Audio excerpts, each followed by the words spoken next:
O Livraria em Casa Podcast é oferecido por Esquilo, o aplicativo de e-books, audiobooks e minibooks que está democratizando o hábito de ler no Brasil. Você tem acesso aos melhores livros do mercado todo mês através da sua operadora sem custo adicional. E além de tudo, você também pode comprar os e-books na loja do Esquilo e ler no seu celular ou tablet. Entre em esquilo.app, baixe o aplicativo e viva a transformação através dos livros.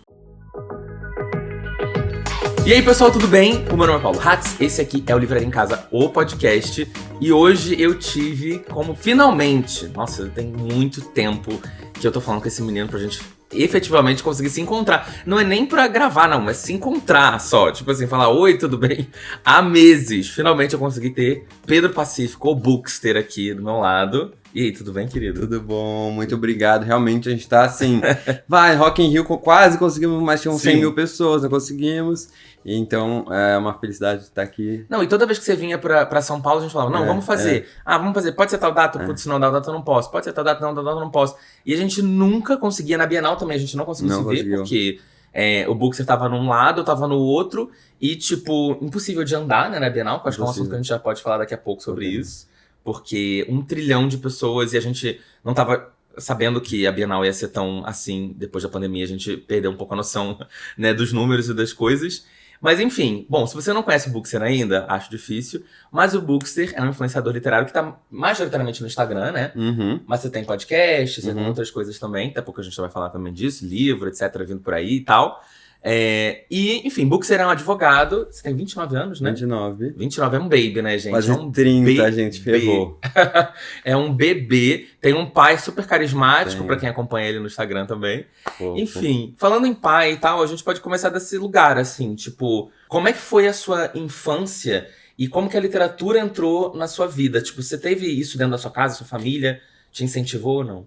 Então, até uma coisa que me perguntam muito, assim, quando eu encontro, até tava num almoço com umas pessoas que eu não conhecia, acabei conhecendo, essa foi uma das primeiras perguntas. Porque a pessoa imagina que a minha infância foi uma infância muito de livros, tipo, que eu nasci numa família de livros, bibliotecas, e lendo clássicos, não sei o quê. Mas zero. Sério? Zero. Tipo, meus pais não leem até hoje, minhas irmãs não leem, minha irmã de vez em quando lê um ou outro, que eu fico tentando empurrar, mas, tipo assim, zero. Então, e eu mesmo, apesar de hoje em dia eu gostar muito de ler, ser apaixonado, na infância, assim, eu tinha um interesse, mas não era nada, assim, era de épocas. Às vezes eu falava, não, eu quero ler uns livros seguidos, ia ficar um tempo sem ler. Na adolescência piorou até. Eu acho que aquela história de ficar lendo o livro da escola, que a gente é obrigado, dá um pouquinho de ranço, e você fala, o que é? Mistura um pouco a ideia de leitura por prazer e leitura por obrigação, né? Você fica confundindo. Então, ler é uma coisa ruim, ler é obrigação, e aí acaba complicando. Então, eu comecei realmente a ter essa paixão, assim, por leitura, foi nos 2 últimos anos da faculdade, que eu descobri que existiam redes sociais de livros. Instagram de livros. E aí eu comecei a seguir, falei, gente, o que é isso? E até quando eu comecei a seguir, eu via que as pessoas estavam lendo assim, literatura russa, não sei o que. Falei, não é pra mim, isso é muito difícil. E aí eu falei, não, mas deixa eu ver aqui, porque estão falando de uma forma tão legal, tão acessível. E aí eu me dei essa oportunidade, me encorajei a ler coisas diferentes. Falei, pô, se eu tô lendo, eu mando essas coisas. E se eu tô lendo, qualquer um pode ler também. Foi aí que eu tive a vontade de criar também o Instagram pra mostrar pras pessoas, perca seus medos em relação aos livros.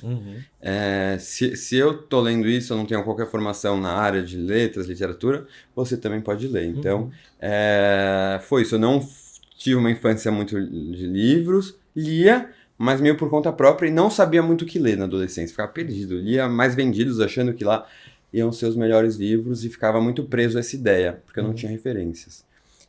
Então, talvez se na minha adolescência tivesse redes sociais de livros, isso ia ajudar. Exato.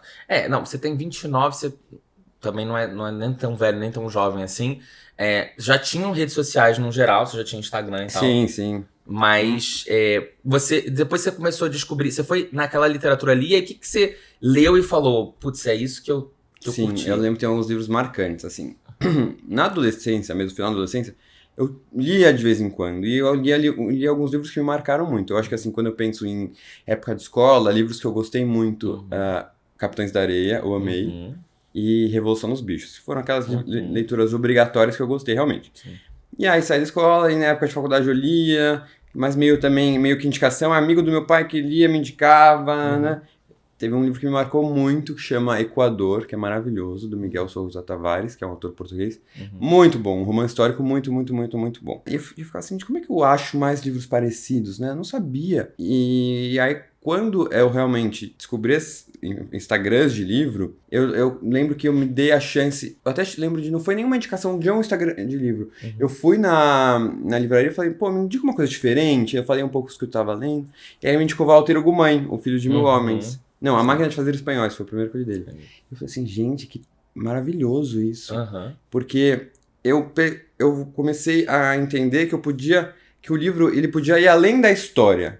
Não era só aquela história, era escrita. Eu falava, que escrita maravilhosa. Eu nunca tinha parado pra prestar atenção numa escrita, sabe? Sim. Quando eu ouvia as pessoas falando, nossa, que escrita maravilhosa, eu não entendia muito isso. Eu falava, mas quando você começa a realmente entender, nossa, que escrita é isso? Como é que o cara traz uma poesia? O cara conta a história, né? Uma coisa poética. E aí eu comecei a abrir um pouco minha cabeça, sabe? Pô, então o livro não é só pra chegar no final e saber como é que vai ser o final de uma história, mas é meio que curtir aquele momento que você tá lendo, prestar atenção em outras questões do livro. Então esse foi um livro que me marcou muito. Vamos ver, vamos falando que talvez eu lembre mais. Mas o Walter Ugumãe é um leitor que é um autor que eu me apaixonei, assim. Sim. Comecei a ler tudo dele na época, gostei muito. Sim. Não, eu descobri o Walter só no ano passado, que eu fui ler O Filho de Mil Homens, que eu já tinha há muito tempo. E todo mundo sempre falava, começa por O Filho de Mil Homens, você vai gostar, você vai gostar. E é mais um daqueles livros que a gente estava até falando essa semana no Instagram, no WhatsApp, acho que foi no Instagram, que a gente estava falando sobre livros que às vezes a gente se assusta, tem medo de ler, porque acha que vai ser difícil, que acha que vai ser denso, acha que o autor vai, sei lá, dar uma viajada e você vai ficar perdido e aquilo ali vai te levar para uma ressaca e você vai acabar não pegando livro. Porque isso, às vezes acontece mesmo. Lógico. E não necessariamente só com esses livros mais que a gente coloca na nossa cabeça de que são livros cult, né? Mas o Walter foi um livro que eu peguei, que eu li inclusive pelo aplicativo do Esquilo, e no celular também, que é uma coisa que eu sempre tive muito preconceito de fazer antes, e fluiu muito bem, né? E tipo, eu fiquei, cara, como que eu demorei tanto pra ler o livro, né? Um livro curto, você lê super rápido. Sim. E é isso, o que eu acho legal é a forma que ele conta a história, o jeito que ele conta a história de uma maneira muito criativa mesmo. E aí eu me apaixonei. Como ele usa as palavras, né? Sim. Ele já escreve em português, então... Sim. Eu achei isso encantador. Então, imagina, pra mim, né, um autor assim que marcou tanto. E aí, esse ano, eu já encontrei ele outras vezes, mas esse ano eu mediei a mesa com ele na Bienal. Então, foi muito incrível isso pra mim, assim. Sim. Né, isso, eu acho que a gente tem você também fez agora uma super entrevista com a... Como é que ela... Taylor Jenkins Reid, Sempre esqueço o nome dela. A gente já vai falar desse assunto, inclusive, de O Sétimo Ano de Evelyn, que você leu já. Exatamente. Então, é muito legal. A gente tem a oportunidade e privilégio, por conta do nosso trabalho nas redes sociais, de conhecer pessoas incríveis, pessoas que a gente admira. Sim. Isso é muito legal. Então, o Walter Ugumãe foi assim. Mas, assim, esse tema de livros difíceis, eu acho que é um tema muito importante e que eu tento muito bater na tecla e repetir isso nas redes sociais, assim. Não se assuste com as leituras, sabe? Eu tinha muito isso, clássicos, eu falava, gente, eu não vou ler clássicos, não vou entender, é coisa chata, mas é maravilhoso, e não são difíceis mesmo.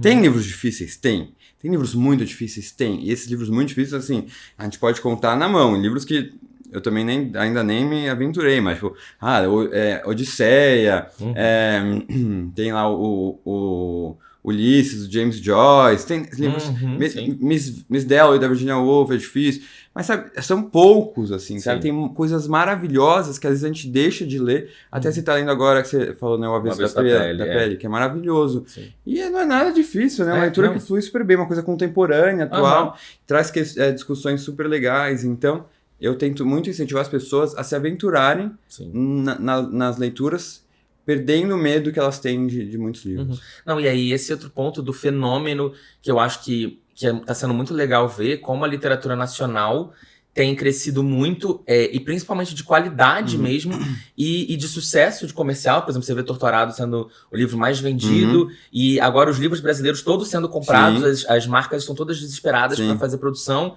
né? Então o Torturado foi comprado, Tudo é Rio já foi comprado também. E tá sendo muito legal ver esse boom. E é isso, eu que sempre tive, eu já falei disso abertamente muitas vezes, eu sempre tive muita dificuldade para entrar na literatura nacional, porque, ao contrário de você, eu no meu ensino médio, eu tive que ler muita literatura nacional e todos os livros que eu peguei foram livros difíceis. Eu conseguia ler... A gente era adolescente. A gente não tinha maturidade, ficava aquela coisa... Não é leitura por prazer. Então, você ficava pensando assim... Preciso entender isso pra prova, pra não sei o que... E não vai rolar, não vai ser bom. Agora, por exemplo, se eu fosse um adolescente lendo Torturado, eu teria entendido muito melhor. Porque eu acho que é um livro muito mais acessível. Sim, atual. Então eu acho que talvez futuras gerações vão ter oportunidade de ter acesso a uma literatura nacional em uma idade mais jovem e vão conseguir acessar algumas coisas. Eu realmente tinha muita dificuldade de ler Machado de Assis quando eu era adolescente. Mas já tentou reler hoje em dia? Já. Um pouquinho mais fácil. Qual? Memórias Póstumas. Esse é mais difícil. Nossa, é muito difícil. Esse é difícil, mas ler, tipo, Dom Casmurro é muito tranquilo. Dom Casmurro eu li na adolescência. É muito tranquilo. Consegui ler todo, consegui entender todo, mas na adolescência eu tive muita dificuldade de me engajar na leitura. De ficar tipo, nossa, quero pegar o livro. São temáticas que não vão interessar a gente naquela idade. Sim, exato. Mas, por exemplo, A Revolução dos Bichos eu acho um livro ótimo pra ler na adolescência. Sim. Eu li também... Capitães da Areia também, você leu? Não, Capitães eu não li. Nunca. Gente, esse livro é maravilhoso. Eu sei, todo mundo fala dele. Eu vou pegar pra ler. E agora. Tem uma passagem, assim, meio gay, assim. E foi a primeira vez, assim, sabe, naquela idade que eu falei, gente, eu tô lendo um negócio pra escola e tem uma passagem meio gay, sabe? Sim. Eu falei, foi uma coisa até importante, representatividade, sabe? Sim. Não, e tá sendo muito interessante ver isso exatamente porque é o que eu sempre falo, cara, se você já assistiu uma novela da Globo, você consegue ler Tudo é Rio, por exemplo. Exatamente. Da Carla Madeira. Não tem nenhuma coisa ali que você não vai conseguir entender. Não.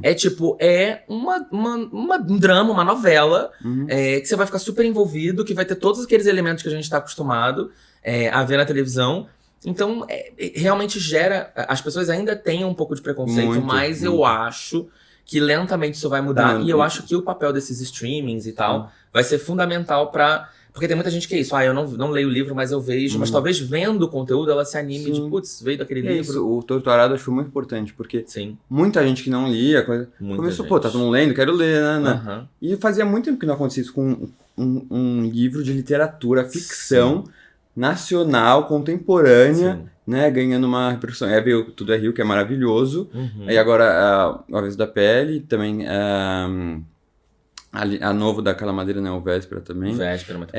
E eu acho que até tava olhando aqui que você tem esses livros da Antofágica, que são maravilhosos. São lindos. E eu acho que ela faz muito isso, a Antofágica, tá querendo mudar a ideia do clássico, sabe? Por isso que ela traz essas edições maravilhosas, com textos de apresentação de pessoas jovens, com textos de apoio pra ajudar, com ilustrações, pra tirar aquela ideia de que o clássico, né? Olha aqui, Orgulho e Preconceito, Drácula, Monstros, são livros super clássicos, eu não li vários daqui, mas que é isso, não vão ser livros difíceis, e também se for difícil, talvez aquele momento que você não precisa ler, não tá rolando, se você não é nem às vezes difícil, às vezes você não se... você não engata na leitura e tá tudo bem. Não, e também entender que tem livro que você vai ler 50 páginas em uma hora e tem livro que você vai ler 20 páginas em uma hora. E é normal isso, entendeu? Tem livro que você não vai conseguir ler uma frase numa... né? Você vai ler, tipo assim, a primeira palavra de qualquer coisa, você já leu a frase inteira. Você vai precisar realmente pensar um pouco mais, e eu não digo isso que é mais difícil, mas você vai ter que talvez concatenar suas ideias de uma maneira um pouco mais profunda. Então é isso, dependendo do seu momento, dependendo se você lê pra escapar de alguma coisa, se você tá lendo num dia muito estressante, talvez realmente não seja a leitura pra você. Mas eu acho que hoje eu tô muito feliz com o que eu tenho encontrado e como eu tô animado pra ler mais coisas, né? É isso.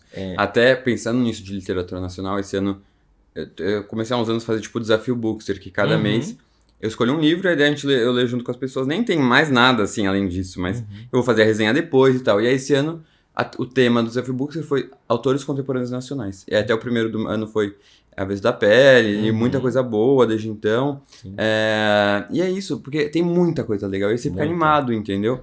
Porque tem muita coisa que às vezes tá zero no holofote. Você fala, pô, que pena um negócio desse, né? Realmente é valorizar a literatura nacional.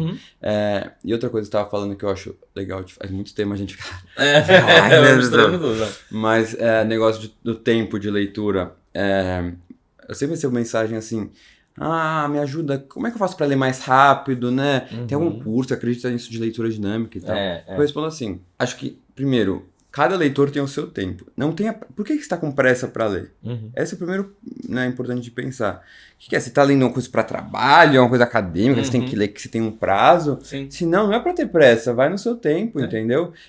E cada leitor tem o seu tempo, e mais que isso, cada livro vai demandar do leitor um tempo diferente. Exato. Então, né, tudo é Rio, li isso em 3 dias, mas eu tô lendo, nem sei mais o que eu tô lendo, e demorou, sei lá, 2, 3 semanas, sabe? Mesmo número de páginas. Sim. E aí? Sim. Não tem nada de errado comigo, eu não estou mais devagar, não sei o quê. É o meu tempo que eu estou precisando. E isso, quando eu até falei um pouco disso já, mas quando eu mudei essa minha cabeça de entender que a leitura não é para chegar no final do livro, mas é para curtir o momento, curtir a leitura em si, cara, isso mudou muito para mim. Sim. Esse foi um tema, inclusive, que eu falo no vídeo quando eu volto com o canal, porque eu parei o canal em 2019, porque eu tava trabalhando muito, eu tinha me mudado pra São Paulo, né, na empresa e tal. E aí eu falei, cara, ou eu foco no meu canal, ou eu foco no meu emprego é o momento, é o que paga minhas contas. Então, foquei no emprego, falei, vou parar o canal.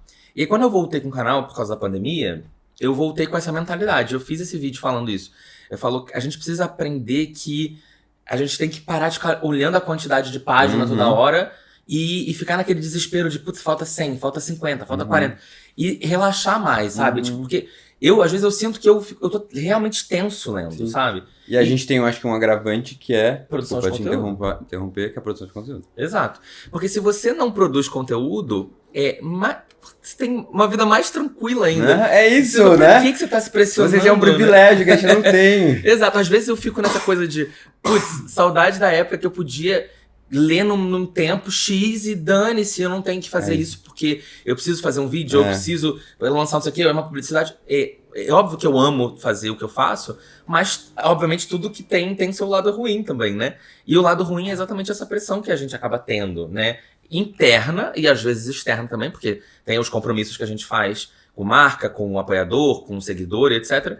Mas é bom quando você tem esse momento de sentar, relaxar e ir aproveitando aquela cena, aquela trama daquele momento, né?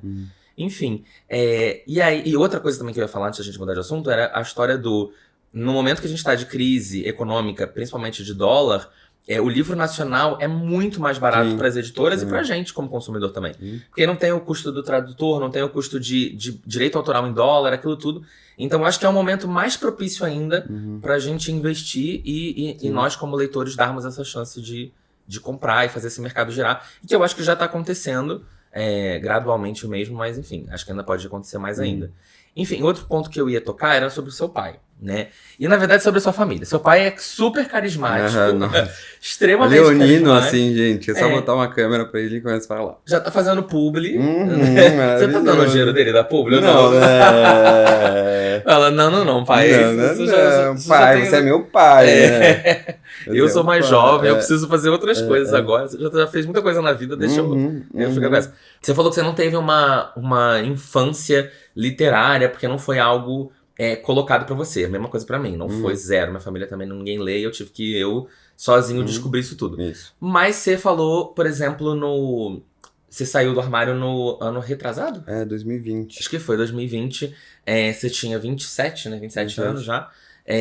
E aí você teve essa coisa com a sua família também, né? Não foi só na internet, mas foi uma coisa meio que geral. Você acha que foi uma coisa que foi um medo seu, infundado? Do tipo, infundado, não tem um fundamento, obviamente, na vida que a gente vive. Mas assim, você se preocupou mais do que deveria ter se preocupado?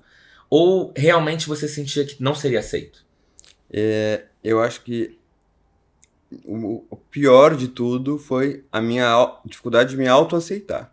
Eu acho que esse é o principal. Eu entender que eu podia ser gay e isso estava tudo bem. Que eu acho que era eu lidar com o meu próprio preconceito contra o fato de eu ser gay e eu não querer assumir isso. Sim. Sabe, eu sabia que eu não ia ter rejeição da família, sabia, talvez... você fica imaginando com os amigos, como é que vai ser, né? Cara, foi maravilhoso, sem problema nenhum. Mas eu acho que você fica tanto tempo se reprimindo, tipo, eu não posso ser gay, eu não posso ser gay, eu não vou me aceitar, que as coisas começam a se transformar em fantasmas gigantescos, monstruosos na sua cabeça, né?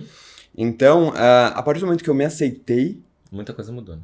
Aí eu falei, foda-se o mundo. Eu falei assim, se não quiser me aceitar, Tô um pouco... Pode falar palavrão? Pode falar que pode. Tô um pouco me lixando. Foda-se o mundo, eu quero ser feliz. Porque eu vivi 27 anos da minha vida vivendo... Lógico que eu fui muito feliz, tá? Mas basicamente vivendo porque os outros queriam. Pensando no que os outros iam pensar sobre o que eu tava fazendo. Sim. Então eu vivi 27 anos preocupado com o que os outros iam pensar. Agora, meu filho, que eu descobri o que é isso, que eu descobri realmente o que é se apaixonar, o que é amar, o que é estar bem comigo mesmo, e animado a fazer as coisas com vontade, eu falei, ninguém me para mais, sabe? Sim. Então eu tinha certeza, assim, que eu ia ser feliz, eu ia fazer aquilo independentemente dos outros. E aí eu percebi que realmente o maior problema foi a autoaceitação. Sim. Sabe? Porque, aparentemente, que eu me autoaceitei, o outro ficou... Não tô nem aí por outro. Sim. Eu lembro quando eu li esse post, eu lembro exatamente, engraçado isso, né? Tipo, eu tava andando na rua quando eu li esse post seu. E eu até comentei na época, eu nunca tinha comentado nada seu, a gente não se seguia, quer dizer, você não me seguia, eu já te seguia, mas a gente não se conhecia. E, tipo, eu lembro de, na época, eu pensar assim, ele não é tão jovem, porque hoje a gente tá vendo, 2020 e pouco, né? Total. A gente vê as pessoas saindo do armário, tendo essa conclusão com 20 anos de idade, com 21, às vezes antes, né? Eu tenho amigos que se assumiram pra família com 16, com 17, com 18. Eu demorei um tempo também, com a minha mãe foi com 23, mas pros meus amigos já tinha sido um pouco antes, com uns 20, 19, a maioria dos meus amigos já sabia. E eu já tava começando a ter aquela vida dupla, né? Onde em casa eu tinha que falar uma coisa, na rua eu vivia outras. Namorei, inclusive, sem minha mãe saber por um tempo e tal. Mas eu fiquei surpreso de ver... Porque eu não sabia, eu não tinha nenhuma opinião antes, do tipo, eu não sabia se você era gay ou não tinha nem passado nisso. Mas quando eu vi você se assumindo, eu não sabia quantos anos você tinha, mas eu sabia que você não tinha poucos. Tão poucos assim. E aí eu fiquei, poxa, por que ele demorou? Mas eu vou te explicar o porquê. Vou explicar. E aí os livros têm uma função muito importante nisso.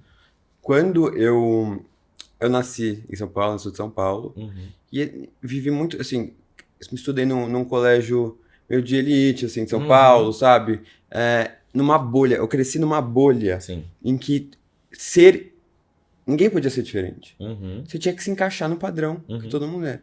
Então eu só conhecia pessoas iguais. Eu só conhecia pessoas de São Paulo que tinham uma vida muito parecida com a minha, com uma família estruturada a maior parte das vezes, com pai, mãe, irmão, que ia namorar menina, que namorava menino, ia casar e ia ter filhos. Então, era isso que eu conhecia. Eu vi numa bolha, realmente. Eu tenho uma aflição de pensar nisso, o quanto eu não conhecia o mundo por trás disso. E aí eu saí, quando eu fui pra faculdade, que eu fiz Direito na USP, abriu um pouco minha cabeça. Mas eu continuei saindo só com os amigos da escola, praticamente, só frequentando os mesmos negócios. Você vai, começa a trabalhar em escritório, também é meio que o mesmo mundinho, não sei o quê. E o que foi a virada de chave? Foi quando eu criei o Instagram. Porque eu comecei a conhecer pessoas diferentes. Não só isso, os livros. E aí, por que eu sou tão apaixonado e grato aos livros? Porque eles me mostraram o quanto você pode abrir sua cabeça, conhecer o outro. A partir dos livros eu entendi que a diferença é algo a ser celebrado, algo a ser valorizado. Que era legal ser diferente, entendeu? Então eu comecei a me permitir assim. E como eu cresci querendo esconder quem eu realmente era, chega num momento que você não sabe o que você gosta e o que você gosta por causa dos outros. Porque você quer que os outros saibam. Então, né, o gay tem esse problema que demora pra se assumir. Você fica perdido. O que eu gosto? O que eu fingi que eu gosto a minha vida inteira? E aí, com os livros, eu precisei me aventurar mesmo, a entender o outro, sabe? Conhecer os personagens, os medos, as angústias. Falar, gente, não sou só eu que tenho essa angústia. A pessoa que escreveu lá 300 anos já tinha essa porra aí, sabe? E não só ler sobre livros LGBT, mas sobre o ser humano em geral, sobre a complexidade, sobre ler países diferentes. E essa diversidade foi maravilhosa pra mim. E eu digo, se não fosse o Bookster, eu ia estar no armário até hoje. Não tenho dúvida disso. Então foi muito importante até... Por isso, você tem uma tatuagem literária. Ler transforma. Ler transforma, né? Porque é muito isso, sabe? Eu até me arrepio de falar. Então, os livros e as pessoas dos livros me ajudaram muito a entender que o diferente é foda e é pra ser celebrado, e é maravilhoso, vamos ser diferente, e eu tenho muito orgulho disso, de quem eu sou, de ser o que eu sou, de ser, não diferente de ser o extremo, mas cada um é um, cada dessa um é evolução, único. né? Sim. E é engraçado porque a gente, por mais que você tenha vivido uma vida muito diferente da minha, porque é isso, você estudou numa escola de elite, você conheceu aquelas pessoas, famílias estruturadas, etc. A minha vivência foi um pouco, não vou dizer que o extremo oposto, mas foi bem mais diferente. Pai ausente, mãe solteira, família de mulheres. E eu cresci nessa família e depois estudando em escola pública, depois fui pra escola particular porque apanhava na escola pública e tal, aquela coisa toda. Mas assim, a minha questão foi, eu não tinha acesso a nenhuma pessoa LGBT, nem dentro da minha família, e nem por perto. E você teve uma vida de pessoas com famílias estruturadas e héteros, etc. Eu tive uma vida de pessoas desestruturadas, mas mesmo assim héteros. Porque também nos bairros humildes e bairros pobres, assim como em cidades do interior, também é muito pouco aceito, né? O gay naquele lugar, naquele ambiente, é o gay caricato da televisão, né? Aquele gay caricato dos anos 90. Então, você olhava para aquilo e falava, mas eu não tô me vendo ali. Embora tenha um monte de gente que se veja e tá tudo bem, mas você que não se vê, você que olha para aquilo na televisão e não se entende naquela figura, você acha que você não tá nem no lugar nem no outro, né? Isso. E aí eu fiquei muito tempo também com essa sensação de... E eu tinha um outro problema também na família. A minha família não era extremamente religiosa, mas a gente ia em missa, catecismo, essas coisas, né, de igreja católica. E eu também tinha aquela coisa da culpa cristã, né? A coisa do eu não posso ser gay, porque Deus vai me fazer mal, não sei o quê. Não, eu tinha muito disso pelo meu lado, porque a minha família tinha muito de religião em casa. E era isso, eu não tinha contato com ninguém. Então eu ficava muito naquela coisa de eu não posso... Tudo de ruim que acontecia comigo, eu achava assim, tá acontecendo porque eu sou gay. Se eu tinha uma doença, se acontecia alguma coisa ruim na família, não sei o quê, eu sempre achava que era uma punição por eu ser gay. E aí, por isso que eu demorei muitos anos também pra efetivamente falar pra mim mesmo, eu sou gay. Nossa. E você na adolescência... É muito difícil, né? Eu lembro de eu no carro assim... Eu vou falar em voz alta, tipo, eu sou gay. Eu não conseguia. Não saía a voz. Ainda mais falar pra uma outra pessoa. Nossa. Eu lembro muito bem de falar pra amigo. Muito Até quando eu contei pros amigos, era assim... Eu estou saindo com uma pessoa, um cara. Eu não conseguia falar... Tipo, eu ia tava contando que eu sou gay. Eu não conseguia falar. Eu tive que trazer de outra forma, sabe? E isso que você falou de... Eu também não tinha amigos gays. Não tinha referências. E assim, sou muito privilegiado de ter nascido numa família estruturada, de pais que me apoiaram, família que me apoiou, tudo, com boa condição financeira e tal. Então, eu sei que eu sou o gay que não sofreu muito pela sociedade, tipo, sabe, discriminação assim, o gay, piadinha na escola, gayzinho, não sei o quê. Mas não apanhei por causa disso, então eu tenho muito privilégio. O sofrimento que eu tive foi muito mais eu comigo mesmo, sabe? Sim. E até quando eu me assumi, eu já era advogado, tinha uma posição boa no escritório, não sei o quê. Então, eu não sofri, sabe? Por ser gay. Eu sofri comigo mesmo. Mas o que eu quis muito levar para as pessoas que me fez fazer um post para falar exatamente sobre isso, que eu era gay, falando para as pessoas que eu era gay. Meus pais ficaram com medo na época, né? Sei lá, que tipo de mensagens que eu ia receber. Os pais querem proteger. Sim. Mas pelo menos pra, sei lá, se eu pudesse ser algum tipo de referência pra alguém que tá passando uma adolescência sem se entender, não sei o quê, eu queria falar, pô, eu sou gay e pode ser qualquer coisa. O gay pode ser qualquer um, né? O gay pode ser desde o estereótipo que você quer falar, do cabeleireiro, maquiador, pode ser qualquer um, pode ser o advogado, pode ser o médico, pode ser o Instagram de livros, pode ser... E pode ser tardio também. Sim. Porque tem gente que se descobre depois de muito tempo. O meu marido, ele só... ficou com o primeiro cara quando ele tinha 29 anos, se não me engano. Ele era casado, meu marido, só. Ele foi casado, ele namorou uma mulher por 9 anos. E só depois que esse relacionamento acabou, que ele entendeu, e ele não se identifica como bi, ele se identifica como gay. Ele é gay hoje. Mas você vê, ele demorou tantos anos pra conseguir fazer essa transição também. Eu com 27.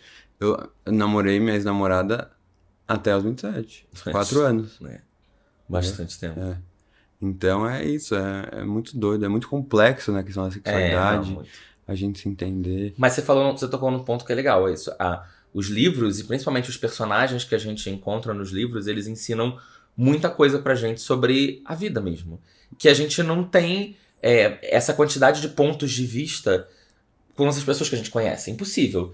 Né? A quantidade de pontos de vista que a gente acessa num livro isso realmente maior. É o ponto principal da leitura, é isso. É conhecer o outro, conhecer o ser humano, a diferença. Quando as pessoas me perguntam... Não, antes disso... Quando a gente pega uma lista de best-seller hoje em dia, o que a gente vê, majoritariamente? livros de autoajuda.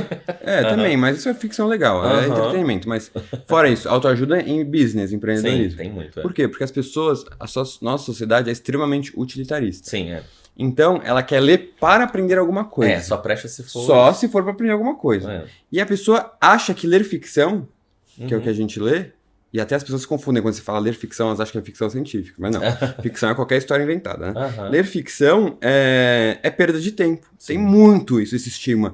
Ler ficção é perda de tempo. E elas não entendem que é um aprendizado tão maior na ficção. Porque não é um aprendizado que você vai terminar o livro e falar, terminei esse livro, aprendi. Uma coisa que você vai percebendo aos poucos. Exato. Né? Quando acumulando a bagagem, que você vai... É um aprendizado de ser humano, que você vai usar na sua profissão, que você vai usar no seu dia a dia, nas relações familiares, você vai usar você com autoconhecimento. Sim. Você não precisa ler um livro de autoajuda para se autoconhecer, entendeu? Vai ler qualquer livro desse, um clássico, um livro contemporâneo. Isso é acho que é o meu maior objetivo. Tentar mostrar para as pessoas que ler ficção não é perda de tempo. Porque as pessoas querem ler para tirar um conhecimento ou ter um objetivo imediato, imediatista. Exato. Mas, cara, literatura é uma coisa que é um pouco a longo prazo, mas é um aprendizado que vai ser muito maior do que você vai ler no, sei lá, O Milagre da Manhã. Não tá, pode ler também, mas leia também ficção, sabe? Sim. Né? Não, o que eu tenho também praticado muito esses últimos tempos, que eu vejo que é uma parada que você faz também no Bookser pelo mundo, é a coisa de você ler a literatura de outros países também, e você aprender sobre essas outras realidades, né? Então, tipo, livros indianos tem muita coisa pesada, mas tem muita coisa legal. Livros asiáticos tenho lido muita coisa. Ultimamente eu li coisa chinesa, eu li coisa coreana. Muito interessante também ver sobre Guerra da Coreia, sobre Segunda Guerra Mundial. Então, assim, você aprende, você no final das contas aprende até coisas técnicas mesmo. Sim, lógico. Não só sobre comportamento, você aprende muito sobre história. Cultura. Exato. E assim, eu acho que como leitor, a gente tem que se esforçar, a gente que já é leitor com hábito criado, a diversificar nossas leituras. Porque se a gente deixar, o que chega pra gente, assim, direto, vai ser livros escritos, sei lá, por homens, majoritariamente, homens brancos, Estados Unidos, Europa, né, os países, assim, Inglaterra, que vendem mais. E no Brasil, eixo São Paulo, Rio, a gente tem que... Não, vamos atrás. O que tem atrás disso, sabe? O que tem lá naquela estante que não tá tão em evidência? Eu até falo, né, que, tipo, bom leitor... Não é só aquele leitor que lê muito, é o leitor que... O bom leitor começa antes de ler, começa na hora de escolher um livro. Ele tá conseguindo trazer diversidade, né? E vai além de, depois de terminar o livro, que é de levar a leitura adiante. Então, recomendar um livro, não é só a gente que tem que incentivar a leitura. A leitura tem que ser incentivada por todo mundo, para tentar mudar um pouco o cenário que a gente tem de um Brasil, de um país que tão pouco lê. Então, isso, quando a gente pensa em diversidade, aí eu sempre recebo uma mensagem assim quando eu falo disso. Mas isso é coincidência que eu só tô lendo Homem, né? Eu fiz uns 3 anos que eu tirei todos os livros escritos por homem e sobrou só um vácuo, assim, que poucas mulheres. Isso eu já tava lendo mais mulheres. E não é coincidência, isso é porque o que tá em evidência, que vai em destaque nas livrarias, esses livros, entendeu? As mulheres e outros grupos minorizados têm um acesso muito mais com obstáculos no mercado editorial. Então, por isso que eu acho que essa diversidade é isso. E fora que a diversidade é maravilhosa, que você conhece tanta coisa incrível, né? Você falando desses livros que você leu, muita coisa legal, diferente. Sim. Pô, que é incrível. Não, até hoje ainda existe mulher que escreve com pseudônimo com nome masculino, né? Então, você vê, muito, isso acontece muito. Eu acho que a literatura jovem vem fazendo uma mudança muito grande nisso. Isso é uma coisa que eu acho muito interessante da literatura jovem já há algum tempo. Vem fazendo muita inclusão de diversidade, de representatividade no geral. Então, pelo menos, eu acho que a galera jovem está conseguindo ter acesso a pontos de vista diferentes dos delas próprios, né? Então, acho que esse é um ponto interessante também para quem lê. Hoje em dia eu já não tenho mais lido tanto jovem, já passou um pouco para mim o hype da época, já tô 33 anos, né? Outras vivências, mas eu fico muito feliz de ver, mesmo assim, a galera jovem vendendo muito bem e escrevendo histórias mais plurais. Assim. Falando em jovem e falando de leitor e etc., como a gente estava falando, Bienal. Você foi na Bienal agora e o seu trabalho ele cresceu muito durante a pandemia, né? Sim. Do Bookster. E aí, como que foi para você chegar na Bienal e apresentar mesa e ver aquela quantidade de gente? É muito louco isso, né? Realmente, cresceu durante a pandemia e logo que ele começou... E não tinha eventos durante a pandemia, você não encontrava muitas pessoas. Né, tipo, eu tava na rua, no restaurante, alguém vinha falar comigo, né? E aí começou a melhorar a pandemia, eu fui pra Nova York, morei lá. Exato. Então, eu voltei agora. Tudo bem, eu vim pro Brasil umas vezes, pra uma Bienal, vim pra Bienal do Rio também no passado, não sei o quê. E, cara, é muito louco, porque você fala, que da onde surgem essas pessoas? Exato. Porque você tá na rede social, você recebe direct, não sei o quê, mas você fala, tá, você não tem ideia, né? E aí você vê aquele monte de gente fazendo fila pra tirar foto com você. Você fala, mas o que é isso? Querendo falar. E as pessoas super agradecidas, que ajudei muito não sei o quê, a ler, isso mudou a vida da pessoa daquele jeito. Isso é muito louco. Porque você realmente incentivando, influenciando pessoas, sabe? E é difícil a gente acreditar nisso, né? Porque é uma coisa que foi meio do nada, que eu criei um Instagram, tudo ia começar a crescer. Mas é muito gratificante ao mesmo tempo, né? E eu acho que as pessoas vêm falar, por exemplo, quando devem ser mesmo com você, tipo, vêm agradecer por um livro. A pessoa quer falar com você, porque ela tem algo pra falar. Entendeu? E é engraçado, porque não foi a gente que escreveu o livro. A gente só te indicou o livro. Gente, eu tô aqui só pra... Exato, eu só tô mostrando aqui, ó, isso daqui eu gostei, isso daqui leia isso. Mas é isso, porque eu acho que a pessoa se identificando, assim, pô, obrigado por mostrar que ler transforma, ler pode te transformar, que você pode curtir, pode ser um hábito gostoso. E eu acho muito legal ver até na Bienal também, né, você que tem um público um pouquinho mais jovem que o meu, talvez, acho que em geral, pô, os jovens lendo muito mais, o TikTok tá tendo de influência, eu acho isso muito legal, então espero que a gente crie, que essa nova geração seja uma geração de mais leitores. E que é isso. Quanto mais a gente falar de livros, melhor. E não é só a gente que precisa falar de livros. Pô, você tem um Instagram seu pessoal, posta de vez em quando um livro que você leu. Você vai ver que isso tem um efeito também. A leitura é um hábito altamente influenciável, sabe? Sim, exato. Então, foi maravilhoso estar agora nessa Bienal lotada. Apresentei na mesa principal, mediei com o Walter Guimarães. Que aquele mar de gente, né? E eu cheguei todo tímido, assim. Exato, você fica... Eu falei, oi. Oi, mas gente... e você acha que tá todo mundo pelo autor, mas às vezes as pessoas estão com você também, né? Exatamente. E você fica tipo, não, é ele, ó, a celebridade aqui. E aí o Walter, quando eu comecei, ele falou, pô, quero te agradecer muito, porque ele fala... Ele começou a me seguir porque ele falou, tem tanta gente vindo falar... Tipo assim, obrigado, eu conheci o seu livro por causa do Bookster. Ele fala, quem é esse cara, entendeu? Porque eu divulguei muito ele, muito. Então foi muito especial e significativo esse momento. Não, é muito legal isso. Quando eu tive essa oportunidade de falar com a Taylor também, foi muito tipo... como você tinha falado antes, é uma sensação muito louca, porque a gente começa a trabalhar com isso como um hobby, e de repente aquilo vira o nosso trabalho. Eu tô lendo eu tô falando com essa pessoa que vendeu não sei quantos milhões Exato. Que tá fazendo filme, série, não sei o que, blá, blá. Isso é surreal, assim. Realmente, nessa última Bienal, eu fiquei muito impactado com essa coisa. E você falou dessa coisa da influência... E é engraçado por isso, porque, por exemplo, mais que eu falo que todo mundo é influencer, né? Todo mundo influencia alguém em alguma coisa. Se você chega no seu trabalho e fala que viu um filme, você tá influenciando seus amigos a verem também. Obviamente em plataformas menores, em quantidades menores, mas todo mundo vive disso, né? As pessoas falam e fazem isso o tempo inteiro. Mas é engraçado como... Por exemplo, eu tenho um amigo que trabalhava comigo, Gustavo, que ele é apaixonado por você. Apaixonado em outros sentidos, tá? A cara do... Ele é outra coisa. Então, ele trabalhou comigo anos e tal, ele foi meu estagiário, depois ele foi contratado. A gente trabalhou anos, a gente já é amigo, ele continua trabalhando na Globo. E eu tenho meu canal literário há 7 anos, eu trabalhava com ele ainda naquela época. Ele não lia nada do que eu falava, mas as coisas que você fala, ele lê. Aí ele já leu, tipo, várias coisas, Torturado, ele pegou por sua causa e tal. E aí você vê como você vê como que acontece, né? Tipo, você às vezes nem é amigo da pessoa, mas você acaba influenciando ela pelo seu post no Instagram de uma maneira tão...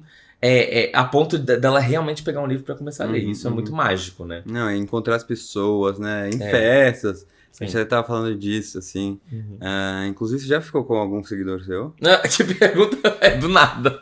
Já. Polêmica, gente. Do nada ele faz essa pergunta. Eu fiquei sabendo. Não, e já me fizeram essa pergunta, eu confessei que já também. Já. Mas lógico, são pessoas normais. Mas eu nunca namorei ninguém que fosse leitor. Nunca! Meu marido, ele... Assim, pra não dizer que ele não lê, ele lê não ficção, mas ele não lê quase. Quando a gente começou a namorar, ele tinha... Eu vi lá na casa dele uns livrinhos e tal. E aí, muito livro de política e tal. Ele é formado em relações internacionais, então tem muito livro de política. Umas coisas assim, o Escravidão, do Laurentino. Aí eu fui, dei um livro pra ele dos presidentes, ele leu correndo e tal.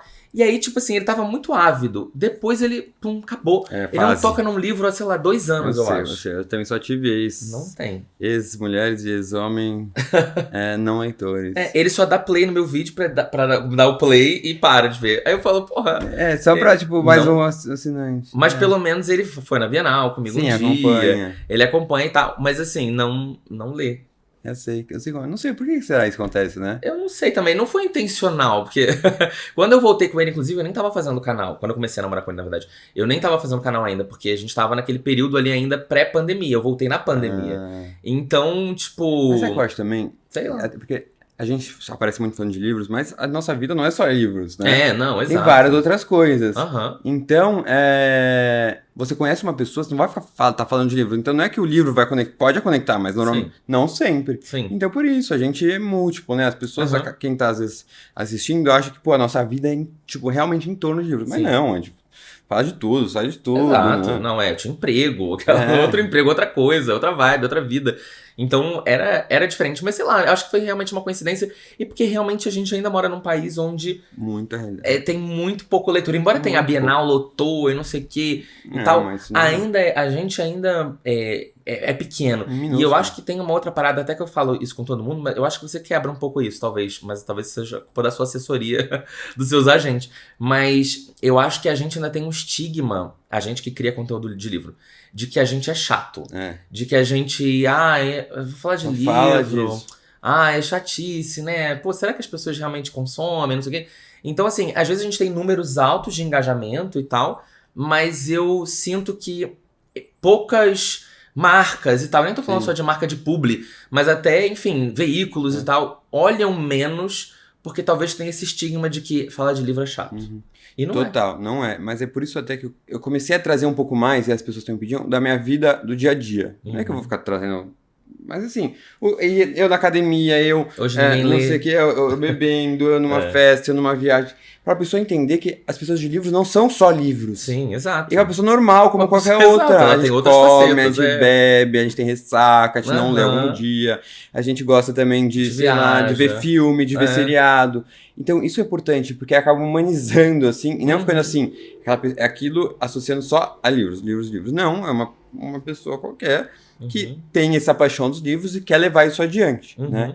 Então eu acho que isso foi bem legal e acabou abrindo um pouco algumas portas para mim, para ir além dos livros, apesar de eu quase sempre associar o conteúdo com o livro e tal, porque esse ainda, lógico, é o meu conteúdo principal, assim.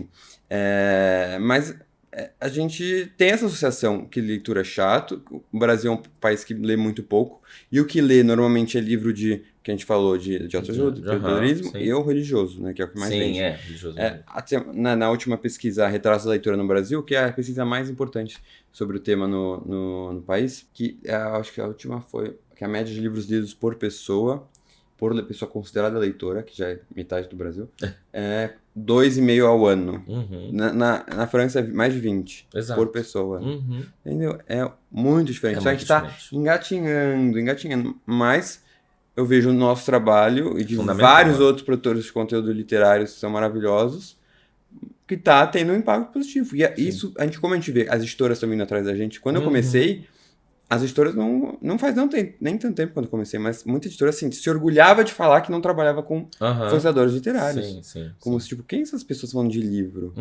Né? Pô, tem um crítico lá, o que você entende? Ele é crítico literário? Você estudou o quê?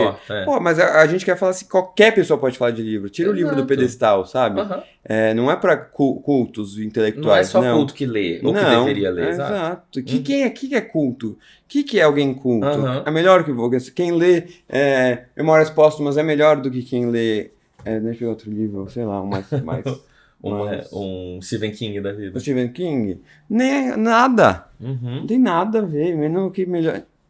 Você lê não é melhor que quem não lê, pra começar. Sim, ainda tem isso. Né? Então eu acho legal a gente falar sobre esses temas. Desmistificar essa coisa de que a literatura é uma forma de arte tão inacessível assim, e não é. Eu sempre brinco disso. Eu falo, você não assiste uma série que você fica lá 10 episódios assistindo 1 hora cada? Você pegar um livro desse, você vai ler nesse mesmo tempo que você assistiu uma temporada de uma série. Uhum. Então, assim, não tem mais dificuldade ou menos. Até eu tenho falado muito ultimamente de audiobook e tal, de ter outras formas de você acessar o livro em momentos ou em outros formatos que talvez funcionem melhor pra você. Tá começando a ter mais audiobook em português, porque antigamente quase não tinha. Então, eu, por exemplo, tô ouvindo o Avesso da Pele no audiobook em português, lido pelo próprio Jefferson. Então, assim, eu tô achando incrível, muito mais gostoso de ler, porque parece que ele tá me contando a história da vida dele, sabe? Então, assim, é realmente muito mais imersivo. E então tem esses outros formatos que eu acho que estão chegando. E eu acho que o TikTok também, por mais que a gente esteja no TikTok, mas a gente não está na elite do TikTok, né? A elite do TikTok é a galera que tá, tipo, explodindo. Mas eu acho que o trabalho dessa galera é importante, exatamente pra mostrar pra todo mundo que, tá vendo? Tem 1 milhão de pessoas assistindo um conteúdo de livro.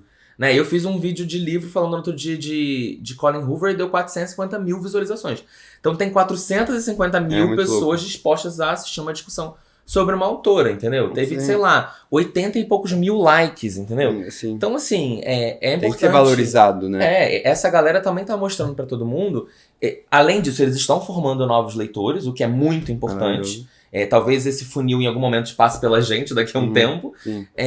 Mas eles estão formando novos leitores e estão mostrando pra todo mundo que tem um público grande, que não vai ser o maior, a gente não vai estar em nível ainda de país desenvolvido, mas tem um público muito grande mesmo assim que tá descobrindo literatura, que tá lendo, que tá gostando, que tá curioso, às vezes ainda não tá lendo, mas tá perto de, às vezes não tem grana pra comprar, mas daqui a pouco vai começar a ter esse acesso. São os futuros, né, clientes, futuros compradores de livros, gente. E antes da gente, que a gente já deve estar chegando próximo. Fala pouco, final, né? A gente fala pouco. A gente podia ficar umas 6 horas e meia. Exato. Então, meu filho, toda vez que eu termino um episódio, eu falo, nossa, eu poderia ficar aqui mais 1 hora numa boa. Queria falar sobre o seu livro. Eu sei que você não deve poder falar muita coisa, porque eu te acompanho nas redes e você não falou muita coisa ainda. Eu sei que você disse, que a gente sabe que é pela Intrínseca, e você tinha dito que era um livro de não ficção. Sim. Você tinha ficado 3 meses a mais nos Estados Unidos para escrever. Você conseguiu terminar ou não? Essa é a primeira pergunta muito importante. Estou escrevendo ainda. Até no último mês foi mais complicado, não consegui, porque eu tava voltando pro Brasil, mudança, voltar ao trabalho. Mas agora, voltando à rotina, eu quero voltar. Até porque eu já tô tomando 1 milhão de puxões de orelha dos editores. Exato. Mas tá sendo uma experiência muito legal, assim, é de não ficção, realmente. Eu acho que eu não me senti pronto nem com tempo hábil o suficiente para escrever um livro de ficção, porque realmente precisa se dedicar muito.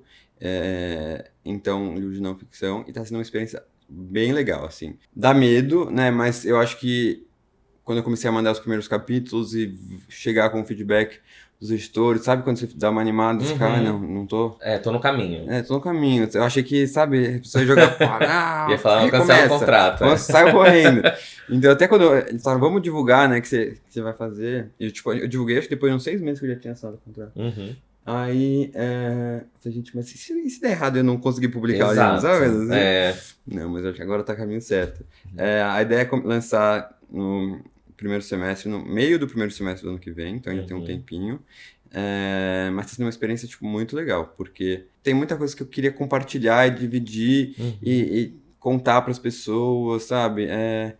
Eu acho que, assim, quem gosta do meu trabalho, eu tenho meus haters, e faz parte. Meu hater não vai gostar, então a gente nem lê pra falar mal, porque você já não vai gostar. Mas quem gosta de mim, quem gosta de leitura, quem quer saber minha opinião... Eu não vou falar muito do tema, assim, mas eu acho que vai ser legal, eu tô animado. Então, quando ele nascer, vai ser realmente uma coisa assim de muito tempo de dedicação, porque é realmente sentar a bunda na cadeira, escrever, e aí você fala, ai, que tá tudo horrível. Aí você acorda e diz, não tá tão ruim, sabe? Eu tenho essas crises. Também um dia quero que você escreva, você tem vontade? Então, a pergunta voltou. Não, então, na Bienal agora que passou, muita gente me fez essa pergunta nos painéis e tal. Às vezes eu tava lá com os autores e tal, abrindo a pergunta, e a pessoa, você pretende escrever? Aí eu, tipo, a pergunta pra eles aqui, ó. eu sempre quis, sempre gostei de escrever desde jovem, porque desde jovem, quando eu descobri leitura, eu comecei a me colocar nesse lugar de, nossa, eu acho legal. Eu sempre fui uma criança muito imaginativa, e eu acho que eu sou até hoje, porque filho único, de mãe solteira, então assim, eu não tinha muito acesso a nada, sabe? Eu não tinha os melhores brinquedos, eu não tinha crianças em volta de mim o tempo inteiro, então muita coisa era eu sozinho inventando da minha cabeça, criando, montando e tal, e isso é uma coisa que eu faço até hoje. Acho até que eu invento mais coisa na minha cabeça do que a realidade comporta, então eu sou um pouco, sempre falo que eu sou um pouco surtado, mas o psiquiatra tá aí me ajudando nisso. Mas assim, eu sou... Um agradecimento especial aos psiquiatras. Exato. Mas eu sou muito... Eu sempre fui muito assim, dentro da minha cabeça, criando coisas e tal. Mas eu acho que escrever vai além de só criar. Sim. Eu acho que tem uma arte de transformar aquilo em texto, e de você ler um texto e falar, nossa, que foda, né? Aquilo. Ou é porque é muito descritivo e é muito bonito, você consegue imaginar, ou porque é profundo, ou porque ele escreveu de uma maneira inesperada. Eu acho que cada construção de parágrafo, de texto, é tão bonito, pelo menos eu, quando eu leio um livro que eu falo, nossa, isso aqui tá foda. E eu queria chegar muito nisso. E eu nunca consegui chegar muito bem nisso. Então, eu quero ter essa vivência de escrever, mas eu tenho muito medo, principalmente porque já chegou proposta de tipo, vamos? Sim, e eu falo... Sim, essa não foi a primeira proposta que eu recebi. E aí eu falo, putz, eu acho que eu, ao mesmo tempo que eu prefiro não ter uma obrigação, se eu não tiver obrigação, eu não sei se eu vou ter a disciplina, entendeu? Isso também. Porque eu falo assim, nunca vou escrever também se eu não tiver alguma coisa me precisando. Se eu não tiver uma pessoa me esperando com uma data, eu vou acabar enrolando, entendeu? Eu vou acabar botando tudo na frente. E eu acho que como a gente lê bastante, a gente fica meio que com uma expectativa e meio exigência. Assim. Sim. Nossa, se eu escrever, eu nunca vou escrever isso. A gente tem que entender que a gente não precisa se comparar aos outros na hora de escrever, né? E realmente eu já tive outras propostas, foram mais pra um livro de ficção. E eu falei, não tava pronto. E aí, quando veio essa ideia de um livro de não ficção, eu me senti mais pronto. E foi isso. Vou me aventurar um pouco nisso, sabe? Mas pode acontecer ninguém ler. E meus pais vão comprar. Não sei nem se eles vão ler também, porque eles não leem muito. Não, vai com certeza. Agora, por exemplo... Você leu, meu? Não, vou ler. Não, você me manda bonito um press kit. Lógico, né? Aí eu vou mostrar aqui. A gente vai mostrar press kit. Não, mas eu vou ler sim. Só mais de 300 páginas não tá? Eu tô brincando. Não vai ter. Não, eu ia brincar que esse negócio de escrever é uma coisa que a gente que lê, a gente acaba colocando na nossa cabeça de que, sei lá, a gente também quer fazer esse trabalho. Só que, ao mesmo tempo, a gente também cria esse medo, né? Tipo, eu fico naquela coisa de, putz, pra eu escrever, ainda mais eu, que eu falo mal de alguns livros, assim, né? Abertamente. Eu gero nas pessoas uma coisa de... Bom, já que ele fala mal do livro dos outros, ele tem que entregar um negócio muito bom, né? Nossa, você é tão crítico com ele, meu filho escreveu pior que esse. Exato, fez um livro ruim desse e eu em todo mundo. Então eu sou muito crítico comigo mesmo, acho que eu tenho esse outro problema. E eu também sinto que eu tô num momento agora específico da minha vida que eu já estou mais ansioso do que o normal, exatamente porque... Aumentou a dose do remédio. Exatamente, porque eu tô fazendo isso aqui tudo, né? Ao mesmo tempo, é um monte de coisa, e é a sala, e é dinheiro, e a conta tem que fechar, e não sei o quê. E tá sendo a minha primeira vez que eu tô vivendo numa vida sem um contrato de emprego, né? Estabilidade. Exato. Então tem mês que eu ganho o dobro do que eu ganhei no mês passado, tem mês que eu ganho... Então é muito instável. Tá e isso é uma coisa que coloca uma camada de ansiedade muito maior. Então eu sinto que eu preciso dar uma estabilizada um pouco mais. Não tem pressa, é super jovem. Pra chegar nisso. Não, mas também não deixa muito pra depois. Mas tem esse outro ponto também. A Taylor Jenkins Reid, né, autora do Sete Maridos, ela falou que ela só começou a escrever o primeiro livro dela com 30 anos de idade. Jura? Porque ela falou, eu não sentia antes que eu tinha vivências o suficiente pra construir personagens, cenas, diálogos, etc., que realmente fossem realistas, entendeu? Porque tem muito disso. Ela precisaria ter casado 7 vezes pra escrever. Não, mas assim, eu acho que tem esse outro problema de você conseguir... Porque também tem muito isso, o autor de ficção, né? Ele tem que ter uma observação de mundo muito boa, né? Porque ele vai ter... Não dá pra ele só escrever as coisas que ele pensa, como ele agiria, né? Os personagens têm que ser diferentes uns dos outros, né? Então também tem que ter colocar um pouquinho dele em cada personagem, um pouquinho do que ele já viveu. E também, assim... O que os autores colocam, eles não tiram dos nada. Eles já têm que ter tido alguma vivência, alguma associação. A gente não consegue tirar uma coisa do nada. Você sempre faz referência, se relaciona. Então, ao mesmo tempo, vem de você. Sim, né? Exato. E pra gente começar a se encaminhar pro final, falando de Evelyn Hugo. Você leu Os Sete Maridos de Evelyn. Você já falou que você esquece das coisas muito rápido quando você termina de ler, né, cara? Não lembro de mais nada. Qual? Me fala de não. Isso eu lembro. Mas você falou que você deu 7,5. E eu fiquei com isso na cabeça, eu falei, 7,5? 7,5 é muito baixo. E aí eu queria que você me dissesse o que você não gostou, que você lembra. Primeiro, eu li esse livro porque eu abri uma caixinha falando assim, vocês vão escolher a minha próxima leitura. Apareceram 1 milhão desses, e aí eu selecionei os 4 principais, e aí eu fui fazendo final, semifinal, final, e ele ganhou. E então, sabe quando é tão indicado, você fala, gente, esse daqui livro vou me apaixonar por esse livro. Então, comecei com uma expectativa muito alta. E o que eu acho que eu esperava um pouquinho... Primeiro, assim, 7,5 é uma nota, seria um 4, vai quase no Scooby, assim, da vida. Não é uma nota horrível, né? E eu acho que a expectativa alta, misturado com a escrita dela não me encantou. Você lê em português mesmo? Li em português. Também pode ter, isso tem um problema um pouco às vezes da tradução. Eu gostei do desenvolvimento, até não dá pra falar aqui pra não dar spoilers, mas sabe quando eu sentia meio arrastado, às vezes, assim, não me prendeu. Nossa, não me prendeu é uma frase, vai ser o título, fazer um TikTok só dessa frase, assim. Não me prendeu. Não, tô brincando, você tem direito de não gostar. Não, mas eu gosto, mas não é que eu não gostei, eu gostei. Gostou ou não gostei? Gostei. Mas não amei. Você entendeu? Entendi. E por que as pessoas falam, mas você dá muitas notas altas pros seus livros, normalmente? Porque eu escolho muito, sabe? Assim, pensa que esse livro não foi escolhido por mim. Não é que eu cheguei e falei, sinopse. Como eu escolho muito bem, não muito bem, mas eu sei já muito o que eu gosto, eu vou escolher livros que eu acho que eu vou gostar, né? Porque a lista é infinita, a vida é curta. Então, quando é um livro escolhido por outra pessoa, que isso quase nunca acontece, a chance de não amar tanto são maiores, entendeu? Então não é um livro que eu não é um livro que eu desgostei. Eu até tô me enrolando aqui, nervoso. Ficou nervoso, que o público aqui Sim, não, quando quando eu postei a resenha, as pessoas vieram me atacar. Foi 7,5 que eu dei, eu nem lembro. Foi 7,5, desculpa, mas é uma nota boa, não é maravilhosa, e eu acho que foi isso da expectativa. O livro não me prendeu, acho que eu não me prendi tanto a protagonista, sabe? Não sei. Tá. Não, aquelas... Tô me julgando. Eu vou parar de falar que eu tô me enrolando. A plateia tá... Mas a autora é maravilhosa, vende muito e cria muitos leitores, né? Eu acho sensacional. Até tenho curiosidade de ler outro livro dela, que ela bomba muito, até lançou agora, né? Eu acho que talvez você vai gostar mais. Então... assim... O próximo livro que eu vou ler, eu ganhei aqui um livro de presente. Ele falou que ele vai ler After. Isso daí... Gente, 1 bilhão deve ser bom. Não, com certeza. Pode acreditar nisso. Isso daí é exatamente o que você não deveria ler. Tipo, você vai perder muito do seu tempo. E não é pequeno, né? 600 páginas. Não, e são 5, né? São 5 livros da série. 5 ou 6, acho que são 5.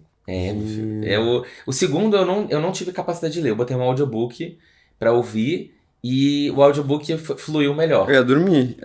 Então eu tinha um problema com o audiobook. Mas é muita baixaria, esse livro. E não é só baixaria de... a cara dele. Não é só baixaria de sexo. Tchau, tô indo embora. Não é só baixaria de sexo. É baixaria de briga, de treta, de confusão, barraco. Muito barraco. Então, assim, quando você vai ouvindo o podcast, você vai ouvindo o audiobook, parece que você tá, sei lá, vendo um programa daqueles de ratinho, sei lá, aquelas brigalhadas. E aí você acaba... Eu, pelo menos, eu gosto dessas bagaceiras, né? E aí eu fico ouvindo e aí flui pra mim. Mas o livro é muito ruim. Você não tem como. A autora... assim, não existe livro unânime, né? Até a gente falando disso de Sete Maridos de Evelyn Hugo. Ao mesmo tempo que quando eu postei, muita gente falou, nossa, que bom, porque eu também não amei tanto quando as pessoas estão falando. E ok. Torturado, tem gente que odiou. Teve gente que não gostou também. E tá tudo bem. E as pessoas vêm julgar a gente, mas por que não gostou? Porque não tem como... Não curtiu no momento e tá tudo... É sobre isso. Sim, exato. E a gente vai ler o After. Não, acontece muito. Por exemplo, eu falo abertamente isso. Eu não sou amigo do Rafael Monte, porque a gente não se conhece tão bem assim. Mas a gente é próximo. Mas, por exemplo, Uma Mulher no Escuro é um dos livros dele que eu menos gosto. E é o livro que ganhou o Jabuti.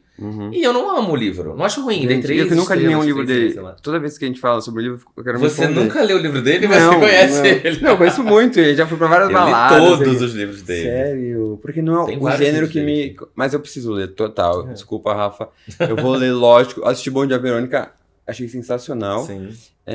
Mas eu vou ler. Lógico que eu preciso ler. O Rafael, ele tem esse Já tá talento de identificar o pior que o ser humano pode chegar. Fala, o que na cabeça dele, né? O limite. Aí a pessoa assim, qual livro do Rafael você tem mais medo? Eu tenho medo do Rafael, eu não tenho medo dos livros do Rafael. Porque eu fico pensando, gente, a pessoa chega num nível de violência que eu fico, caraca, eu não sei se eu teria pensado nisso. Nesse tipo de tortura. Vendo aqui. Qual um que você não gostou? Talvez eu possa ter gostado. Não, o puxado daqui é difícil. Tem uns livros aqui que eu comprei por sua causa, eu acho. Estão lá pra cima.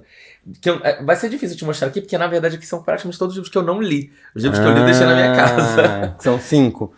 Não, para, o que é isso? Ficou um monte lá. Acho que eu tô muito calejado já, porque eu já li cada coisa. Não, eu imagino. Gente, triste. Literatura nacional, então tem mais tristeza, Nossa. gente. Nossa.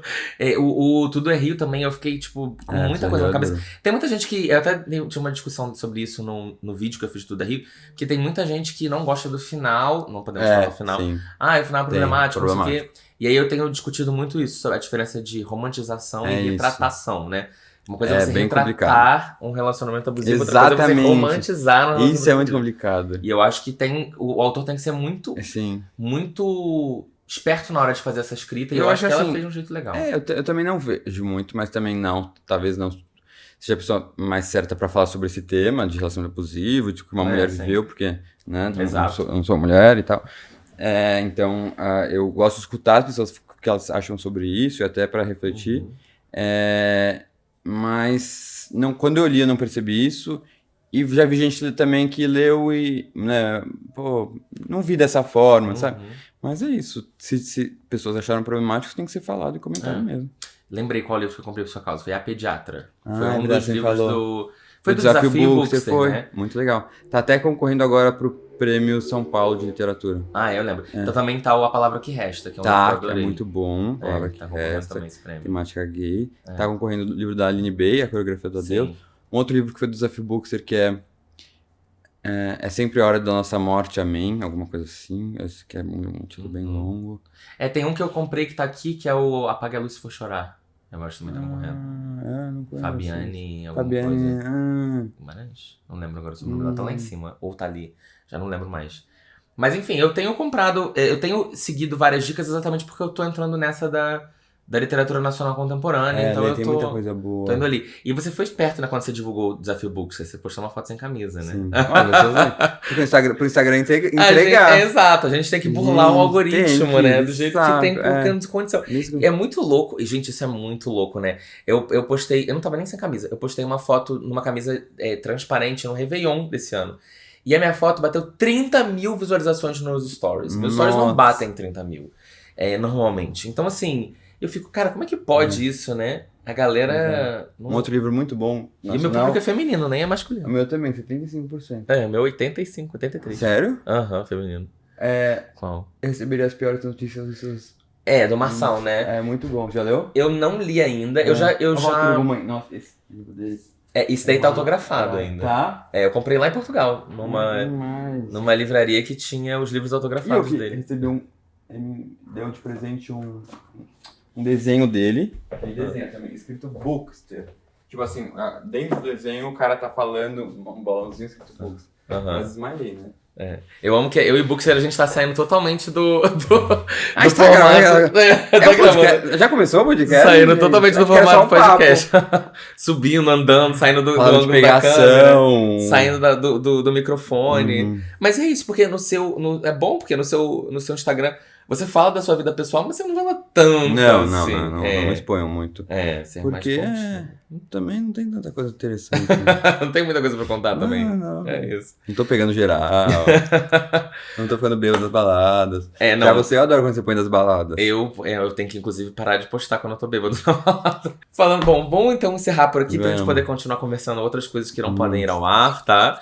A gente vai encerrar nosso papo por aqui. Muito obrigado por ter vindo. Finalmente a gente ter conseguido se encontrar. E vai ser o primeiro conteúdo de várias coisas que a gente quer fazer. Porque é isso, falar de livros e eu acho que os nossos... o que a gente fala se complementa de várias formas. E bora ler. Bora ler After se você gostar de After, se não gostar, ler Sete Maridos de Avenhou. Ou Machado de Assis. É isso aí. Bom, vou deixar aqui na descrição todos os arrobas do Bookser pra vocês irem lá, adicionar ele, se não adicionaram ainda. Seu podcast volta em algum momento? Então, ou você ainda tá eu dei uma pausa. A gente está sendo conversado, tem uma patrocinadora que tá pra entrar, então acho que vai ser com eles. Mas vai voltar nos próximos meses. Próximo 1, 2 meses, acho que já volta. Foi uma experiência bem legal, de entrevistar pessoas bem legais. Sim. É uma coisa com mais autores, né, que eu entrevistei muitos. Se você gosta, tem Walter Ugumãe, tem... Sim, tem um monte de Pedro Bial. Pedro Bial, tem o Jefferson Tenório, da Vez da Pele, tem Chico Felice, tem a pediatra, a autora da pediatra, tá? Teve a Aline Bey também, né? Aline Bey, tem Karnal, Cortella, Monja Cohen. Nossa, tem muita gente legal. Ministro do STF, Barroso. Sim. E aí vai lá pra descobrir. A Carla Madeira. A Carla, você falou agora. Teve Itamar também ou não? Teve Itamar. Teve Milton Ratum. Todo mundo. Não sobrou ninguém pra entrevistar. Não tem mais. Nós vamos ter que esperar a nova leva de autores virem aí pro Bookser fazer a próxima temporada. Sim. Bom, e quando eu voltar, você vai lá também. Tem que escrever alguma coisa. Não, escreve uma cartinha pra mim que tá tudo bem. Tá. A gente lê a carta e chora. Bom, obrigado então, tá? Vou dar pra ele o after de presente pra levar pra casa dele. Caso ele queira. E é isso, gente. Brigadão. Agora a gente vai pro próximo quadro e toda quarta-feira não esqueça de ouvir esse podcast, inclusive avaliada, 5 estrelas, aquela coisa toda, tá? Beijo. Tchau, tchau. Beijo, tchau, tchau. Amei o convite ao bate-papo. Bom, gente, agora começa aquele quadro que eu sei que vocês amam, que é o Me Convença, que você pode me convencer aí da sua casa a ler um livro que eu vou gostar, ou que eu não vou gostar. De preferência, gente, mandem livros que eu vou gostar, que eu vou gostar. Mas também, enfim, mandem e-mails divertidos, criativos, polêmicos. E, inclusive, não esqueçam de colocar títulos bem chamativos, porque nós recebemos milhares e milhares e milhares de correspondências. Então, a gente precisa saber filtrar os e-mails pelo seu título, tá? Para mandar um e-mail, é só mandar para livrariaemcasapodcast@gmail.com. Por favor, manda bonitinho pra gente, tá? Pra que na semana que vem ou na outra eu leia o seu e-mail, beleza? Hoje eu separei aqui, vamos ver os tamanhos, eu não sei quantos, eu nunca sei se vai ser 2, 3, 4, então vamos deixando pra um por um, tá? Oi, Paulo e Rodolfo, tudo bem? Primeiro de tudo, acho que a minha indicação tem que ser levada em consideração, uma vez que meu user do e-mail é Dylan Maravilha. Adoro do nada. O que não transmite lá aqueles ares de seriedade. Mas prometo que a minha recomendação é muito boa. Leia Founderside, As Margens da Fundição. Foi publicado no Brasil pela editora Morro Branco. É uma fantasia que mais gente precisa conhecer. Os personagens principais são super legais e divertidos e detalhe. O melhor personagem do livro é literalmente uma chave. Não sabia disso. É o seguinte, aqui é possível enfeitiçar os objetos para fazerem o que você quiser. Tipo assim, um prédio em ruínas que só não desaba porque tá programado para pensar que ele é indestrutível. Sim, nesse universo os objetos pensam e também falam. Eu espero muito que você leia e que goste. Um beijão, meu arroba no Instagram é Agridoce Literário. Eu acho que eu já sigo Agridoce Literário, peraí. Mas o Dylan é um personagem ou é uma pessoa? Aí fica a pergunta. Peraí, Agridoce Literário. Viu? Eu já sigo, tá vendo? Eu sou uma pessoa muito... Só que não tá mostrando a cara, né, de quem cria o conteúdo. Então como que eu vou saber? Gostaria de ver a sua carinha, mas não consigo, tá? Mas enfim, não sigo não. Segui agora. Não seguia. Não sei qual pessoa chamar, Dylan, talvez é Dylan, talvez não é. Eu tenho muita vontade de ler esse livro. Eu tenho um pouco de medo, tá? Mas eu tenho muita vontade. Por causa do Vitor, né? Geek Freak já falou muito desse livro. Eu tenho esse livro comprado. Ele tá aqui na minha estante, tô olhando pra ele agora, inclusive. E assim, o meu medo desse livro é que ele é um pouquinho grosso, tá? Eu acho que ele tem umas 500 e poucas páginas, se eu não me engano. Mas a edição é lindíssima, da Morro Branco, é capa dura, muito bonito, de vez em quando ele tá em promoção. Já vi várias promoções dele por 40 e poucos reais. E é um livro que ele não é tão antigo assim. E, se eu não me engano, o segundo livro lançou ou vai lançar. Você já sabe se lançou? Já saiu aqui. Já saiu, né? O segundo livro já lançou. Mas assim, eu sempre tenho esse medo. Mas eu acho que eu vou gostar. Todo mundo que leu o livro falou muito bem e tal. O Vitor falou super bem. É que eu e o Vitor a gente não combina muito em opiniões. Mas, de vez em quando, a gente combina. Então E normalmente a Morro Branco publica livros bons, sabe? É uma editora que eu confio muito. Então, eu acho que vai funcionar. Só que eu preciso encaixar na lista. Mas tudo bem, a anotação tá feita. O livro já tá na minha estante, eu já comprei. Então tá mais fácil de seguir a sua dica. Mas eu não sabia desse detalhe que o negócio é a chave. O Vitor, inclusive, ele fez a maratona que era... Foi de Founderside? A maratona do Vitor? Não, foi de Um Mar Sem Estrelas. Ah, misturei. É porque tem a coisa de chave também, né? Aí eu cheguei... Tem coisa de chave. O Morro Branco é uma empresa que gosta de chaves. É chavosa. É, chavosa. É um elogio. Eu sei. A gente não usa essa expressão no Rio. É uma coisa paulista, isso? Daqui? Eu não sei, deve ser. Chavosa. É porque tem um lugar que é ofensivo. Ah, é? É. Não sabia que era Sabe, ofensivo. cafona e tal. Mas aqui é tipo uma pessoa que é Uma pessoa chavosa. Bom, vou pro próximo, que é da Karina Vitório. Ela mandou assim: me apaixonei por uma aranha. Aranha em maiúsculo. O que poderia significar essa aranha? Mas tudo bem. Boa noite. Calma que eu posso explicar. Eu adoro que é boa noite. Eu amo quem manda o bom dia, boa noite no e-mail que eu não sei quando que eu vou abrir. Meu nome é Karina Vitório e vim panfletar sobre a trilogia The Spider's Mate, de um casal de autores que amo. Eu morro de medo de livro que é escrito por duas pessoas, gente. Eu normalmente não gosto. Eu não sei qual é a minha dificuldade. Tiffany Roberts escreve romance hot de ficção. Esta dá uma boa lista de TikTok, livros escritos por mais de um autor. Tiffany Roberts escreve romances hot de ficção científica e fantasia muito bons. Mas no que eles sempre se superam é nos mocinhos bem diferentes que são impossíveis de não se apaixonar. Já não ligo pra mocinho que tem que se apaixonar, não. Eu gosto de gente chata, escrota. Ketan não é uma aranha. Ele é um guerreiro Vrix. Já começou a complicar. Vrix.